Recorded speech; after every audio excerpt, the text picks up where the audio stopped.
Well, here you go. Snap-on KRL 1022. It's got the nice American flag wrap. Bald eagles on the sides.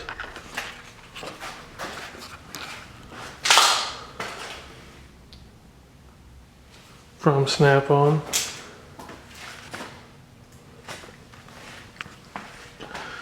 Wilton bench vise. It's not mounted to the top. Normally I keep it right here, unmounted. Used to use it a bunch doing ATV stuff, carburetors, you name it. Stuff where you just need to hold some stuff to do some fine tuning without, having to wail on it. Place I used to work had a nice 6 or 8 inch vise mounted to a huge steel table where you could beat on stuff if you needed to. I use that more for delicate stuff. Here we go, guys, drawer number 1.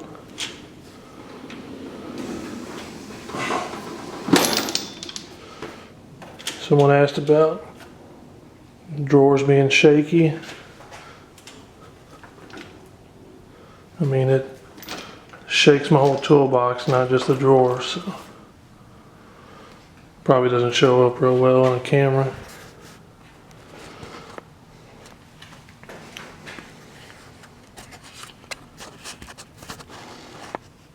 Lighting's not the best out here, so I'll do what I can. I forget the name of these style plastic holders, but definitely like them a lot. All my tools have been in storage for a while, and there's still a bunch that I hadn't picked up. So whenever I moved to Houston, I had to unload all my tools and start all over. Packed them in a bunch of 5-gallon buckets. So I just now reorganized all this, so this isn't exactly the way it used to be. So still missing some of these, missing a few ratchets. Changed up the organization a little bit. Sorry, new lens. So don't have any of my 1/2-inch drive metric with me right now. We'll look at some of this side first. 1/2-inch drive standard wobbles, 1/2-inch drive metrics, 3/8 metric, 3/8 standard. Some of these there's 2 or 3 of, like 13s, all 3 of those. All 3 of those are 13s. There's 1/2-inch drive swivels, 3/8, chrome one. Here's a cheap set of Torx, Allens. I believe these are metric and these are standard. Yep. Torx, I think it's a 15. And then these are, go all the way up, huge. T60.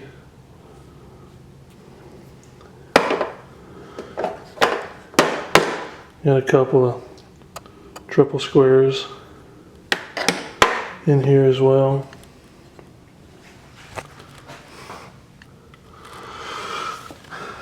Some adapters, 1" to 3/4, 3/4 to 1/2, 1/2 to 3/4, 1/2 to 3/8, 3/8 to 1/2, and that's a Craftsman 3/8 to 1/4. Some cut-off discs. We got some Craftsman pry bar set back here. And also got the Snap-on set back here. Used to, that was the big guy. Now they make a bigger one. I've been out of the wrenching for a few years. I guess we'll just keep coming from the back forward. Some ratchets. I have anything from Snap-on to Stanley. 3/8 Snap-On, a couple of Craftsman, Flex Head Craftsman, K&D tools. Used them all, you know, broke probably 100 of these, which is why I have, you know, a couple. I used to have a few more, but kind of split it up a little bit. Some speed wrenches, 1/4 inch, that's a Snap-On. I don't remember what these are. You know, some Snap-On. 1/2 inch extensions, KD, Craftsman. You know, some more Snap-On extensions. Got Wobble Plus as a replacement. Nice, cool key for the Snap-On Toolbox. This is the 1/4 inch drive. I think they call it a service set. You know, just a 1/4 inch drive standard. That one's KD. Nice little kit. Awesome tool set. It's got all your standards, metrics, deep and shallow, extensions, universal, ratchet. And if you buy one of these sets, probably the next best thing to buy is one of these. Looks like a square drive, but it's also female square drive. So you can connect your ratchet to it, break something loose, and then twist it off pretty fast. Of course, I've got the long one and the short one. Awesome tools. You know, you don't want to buy nut drivers. You got a set of these. You can pop a socket on one, and you got an instant nut driver. So, kind of save some of the new guys or the guys starting off from buying a bunch of different tools when, you know, that's a nice warranted item. There's your number for that one. This one's pretty well wore off. There you go. And just so you guys know, started in 2002, kind of got out of it around 2008. So some of these part numbers might be a little different now than what they used to be. Back over here, metric 1/2 inch. Standard 1/2 inch. These two trays are going to be a metric 3/8, standard 3/8, and then I just use that for my 1/4 set. Bunch of specialty big sockets, you know, the fancy 4-wheel drive, you know, rear axle hubs and stuff for 1-tons. Got a couple of big ones here for some stuff. You know, your fancy cutouts for O2 sensors and funky ovaled insides for knock sensors. Cheap, I think. I can't even read the name on that, Challenger or something. Socket, some heat shrink on it, that way it doesn't ground out. It's for a special thing that I did. You know, bunch of duplicates, you know, not intentional, but some things I've bought, used over the years. Most of it was pretty new. You know, these hold your deeps and your shallows. Well, I had an extra set of shallows, so I just flip them over and they hang on there pretty good. You know, what is this? Gigantic thing. 2 1/8.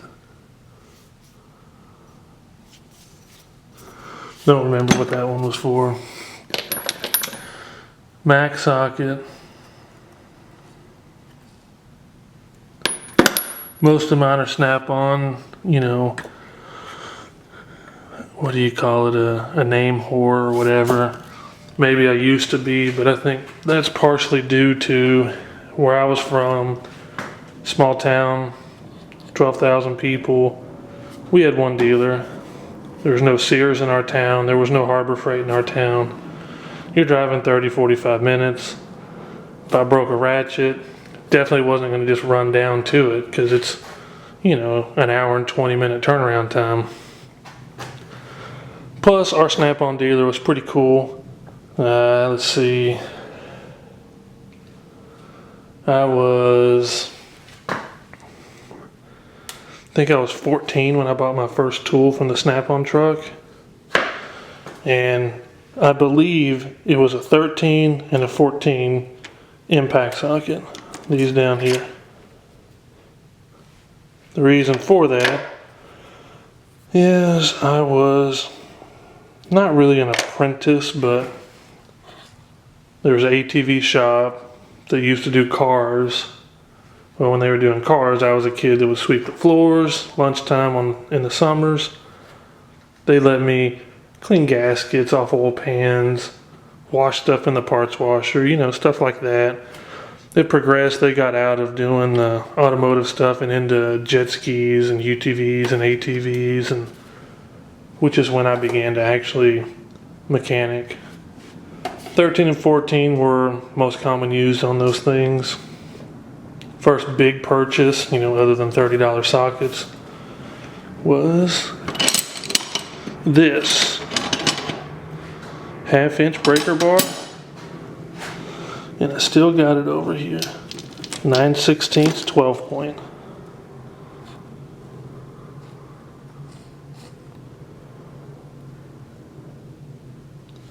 Reason for that, to get some brake calipers off the rear of a Chevy pickup I was working on. It just so happens when I was underneath there trying to get everything loose with a cheap Chinese impact and, you know, Craftsman socket set that I started off with, which was actually pretty fantastic at the time. Picked that up off the truck and the breaker bar. I was sold. So, you know, bunch of stuff here. You know, a lot of these are doubled. You know, part of my life I was in the oil field with a service truck, so I had a toolbox and I also had a service truck full of tools. So there are a bunch of doubles, and you know, like this. If you break this and it was an hour and 20-minute turnaround to go get another one, well, I started carrying multiples. Because if I broke one, I'd throw it in a pile, keep on wrenching because you can't be shut down.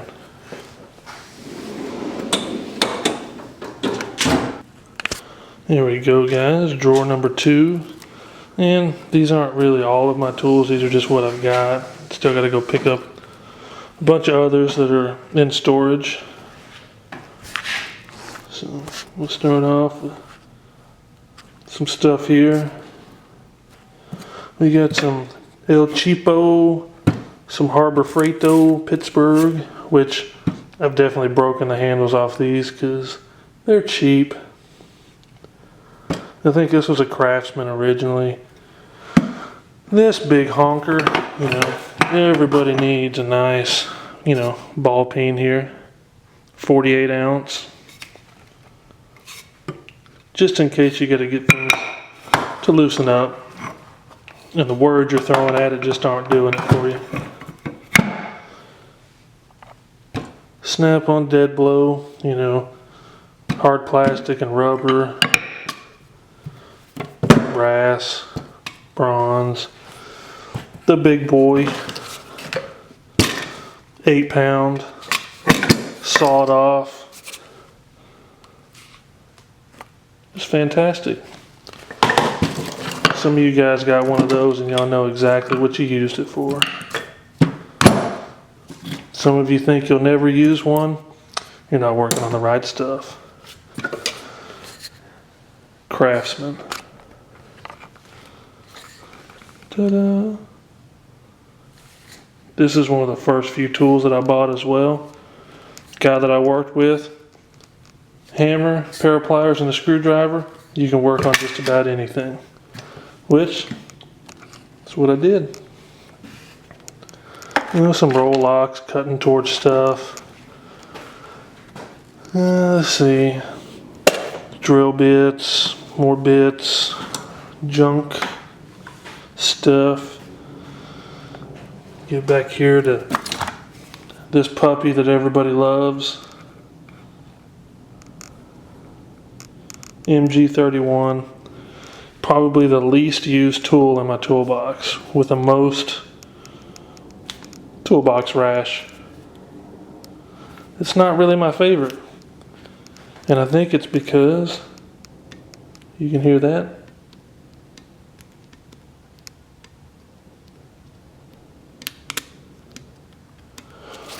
If I would pop the trigger like that, it would pop out just a hair and hang wide open. And I threw a couple of wobble sockets across the shop. So that puppy's been sitting in there ever since. I go with a titanium 211 5 Ti. That's my preferred gun. And I think I even sent this in 3 times for that trigger. Still to this day is the same. So I let anybody else that needs to use it, and I stick with that one. One of the first name brand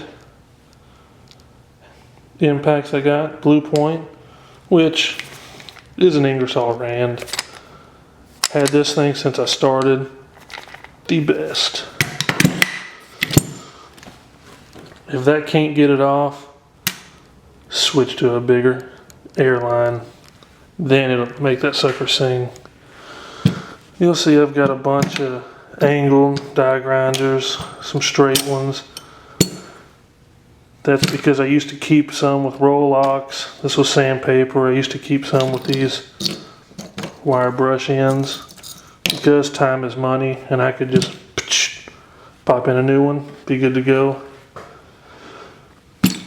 These Snap-On definitely have more torque than these Ingersolls. And these Ingersolls definitely have more than Harbor Freight's. I had a Harbor Freight. It was fine. Got some Sunex drills. Didn't really do a lot of air drilling. I got out before a lot of the battery powered stuff became real common, so I don't really have much here. This CP is nice. 3/8 air ratchet. There's a Blue Point. This one definitely has a little more cojones than that sucker. But there you go. Next drawer down, number 3. Screwdrivers.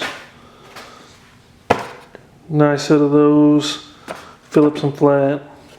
Torx drive. Long Phillips.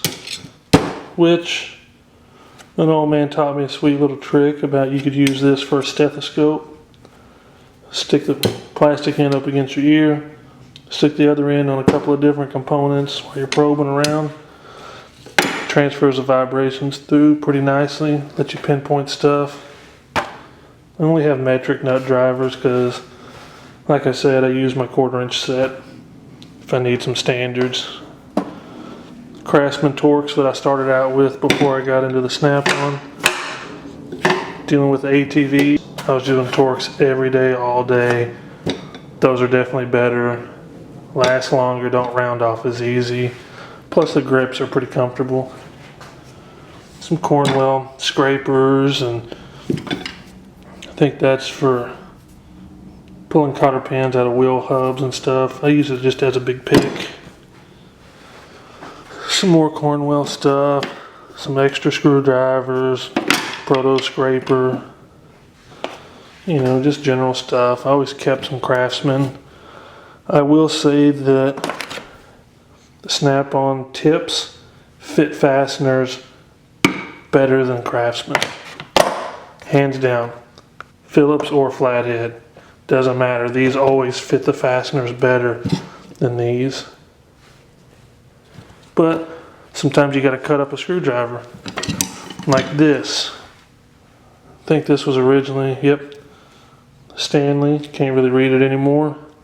My dad bought this for an 80s Corvette to put a door spring in. It was like 35 bucks. And it's just a flathead screwdriver that's bent twice. So if you're working on one of those cars, saved you a bunch of money. Go buy a $5 screwdriver. So now we're over here, third drawer from the left side.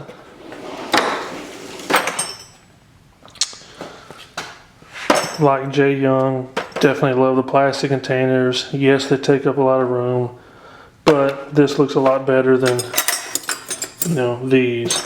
And every time I shut it, these definitely move. You can see it back here. Metrics, I kept everything metric in the front because when I was working out of my box, it was all metric. When I changed jobs and went in the oil industry, everything's standard, nothing's metric, so some stubby metrics.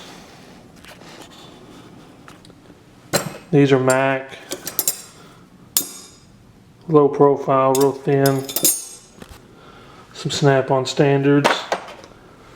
And this is a Proto because I can't find my half inch Snap-on. It's around here somewhere.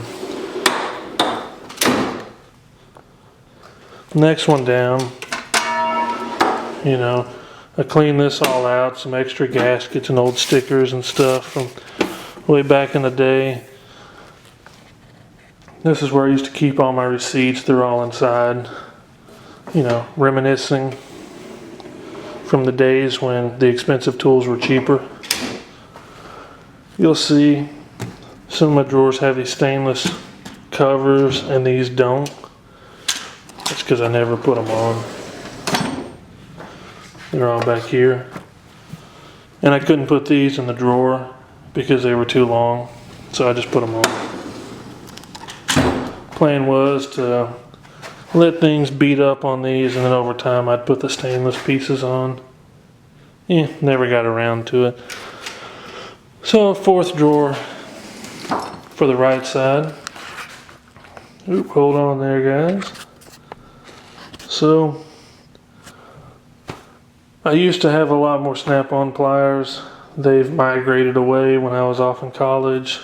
Family, friends, anybody was welcome to use them. And of course they didn't get put back. Got some snap ring pliers. One size fits all pliers. Got some Snap-on. These are Blue Point, Crescent, you know, you name it. Pipe wrenches, Rigid, a few others. These babies right here are fantastic. Go 5 ACP. Those are for pulling fuses. If you walk around with them in your pockets, those little teeth will bite into other things. Just a little warning for you. That and these puppies. Baby ones. You wouldn't believe what you can get off with a pair of those. Got some of the fancy 35-degree bent pliers. Some funky offsets. You know, these are Nipex. And then those are the extended handle ones. Definitely cut a bunch of stuff with those suckers. Those are nice. So that's number 4. We'll go to number 5 here. Punches, chisels. Some people call them drifts. Old school pry bars or heel bars. Bunch of brass. Nice, you know, new Chinese set here.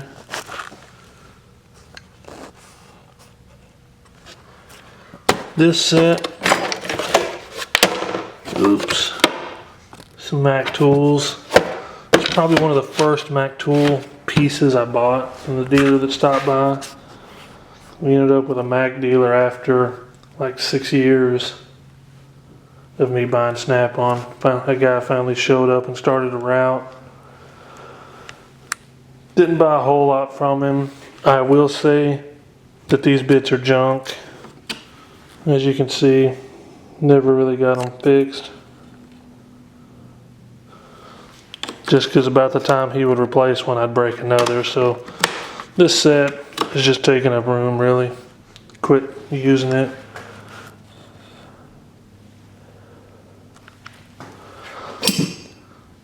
Some people say these chisels from Snap-on are overrated. that these are awesome. I bought some cheap ones. And when you're hammering on something and the ends start to break off and splinter, you'll understand why. Brass ones, used to buy some brass punches and drifts. Then I just started buying some brass rod, cutting them to the pieces I need.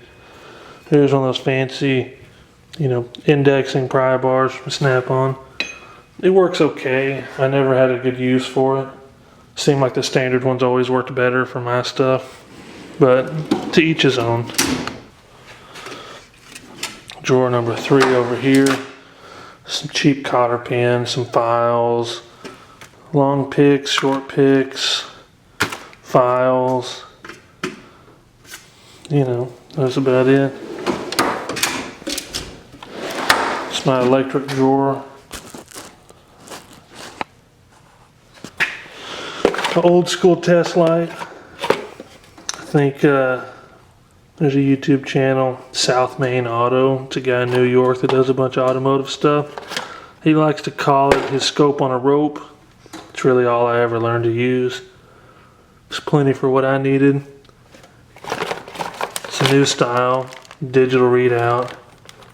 Gives your voltage, it'll light up green or red depending on positive or negative. It's kind of cool. It's my junk drawer. Got the big 3/8 Ingersoll back there. Heat guns, temperature probes, AC vac, you name it, just junk. That one, next one. Chinese 3/4 inch socket set. Kaboom.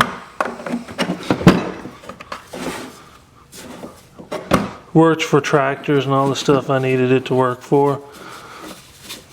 If I started abusing one of the sockets, I would just buy a Snap-On, because you can't warranty these and I didn't want to buy a whole set. 1-inch breaker bar, some strap wrenches, K&D or KD or whatever it's called, ratchet breaker bar extensions, sockets, 1-inch drive proto, some oil field stuff, big KD 1 3/4 wrench, cut it off so I could fit it into some small places. Everybody's got a set of water pump pliers. Nice filter wrenches.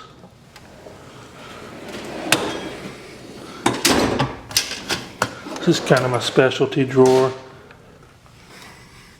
Quick disconnects, straightening radiator fins, brake line benders, service kit, impact driver.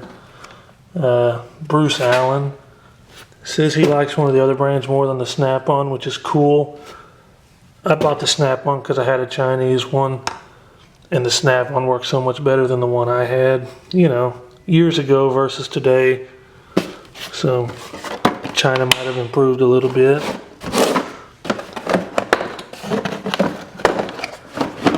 Some big drill bits, because you just never know.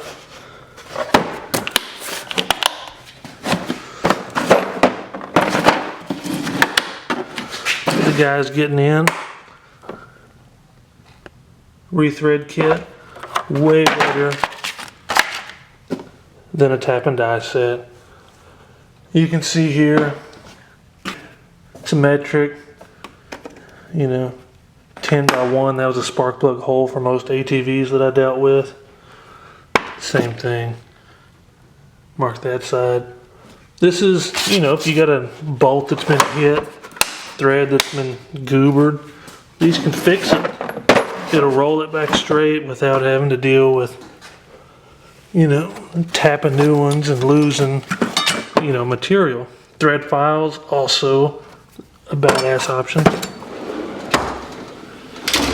And another junk drawer. Gear wrench, ratcheting wrenches, another proto. This one's a 1/4 inch drive set. Deep and shallow, ratchet, whatnot. Didn't really use it. A number of punches, welding gloves, piston ring compressors, hacksaw. There's a handle to the toolbox. I never put it on because it was always in the way. So there it is, guys. Snap-on KRL 1022. It's the one I chose because it's got the double long drawers, the extra 4-inch drawer. It's the tallest one that they made at the time when I bought it. Which, you know, I'm 6'8", so bending over to get into your toolbox every time sucks. And this was the best of the best. Back in the day, now they call it the Masters because they have the epic stainless top, you know.